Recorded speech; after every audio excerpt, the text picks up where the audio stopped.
సిద్దిపేటలో దారుణం చోటు చేసుకుంది. డబ్బుల విషయంలో అన్నదమ్ముల మధ్య గొడవ జరిగింది. దీంతో అన్న వదినను గుడిలో కట్టేశాడు తమ్ముడు కనకయ్య. కనకయ్య దగ్గర 1,20,000 రూపాయలు పరశురాములు అప్పుగా తీసుకున్నాడు.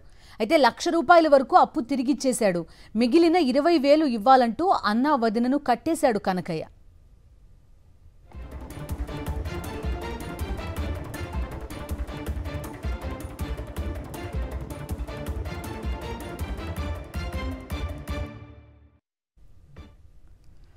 సిద్దిపేటలో దారుణం. డబ్బుల విషయంలో అన్నాదమ్ముల మధ్య గొడవ జరిగింది. అన్నా వదినను గుడిలో కట్టేశాడు తమ్ముడు కనకయ్య.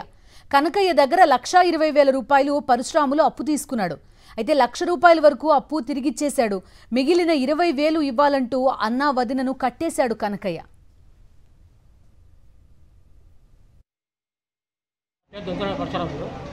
మా తమ్ముడి దగ్గర 1,20,000 తెచ్చుకున్నాం. 1,00,000 రూపాయలు కట్టినా. ఇంకా 20,000 గురించి పిలిపించారు. పిలిపిస్తే వస్తే నన్ను కొట్టిరు, కట్టేసి కొట్టిరు. ఇక్కడ జబ్బా కొట్టి తొమ్మిది కొట్టిరు, తాడేసి గుంజారు. నన్ను ఇట్లా కొట్టుడు మరి న్యాయమా? చెప్పినా కానీ ఆగుతలేదుగా. నలుగురు కలిసి కొట్టారు. 1,00,000 రూపాయలు కట్టినా.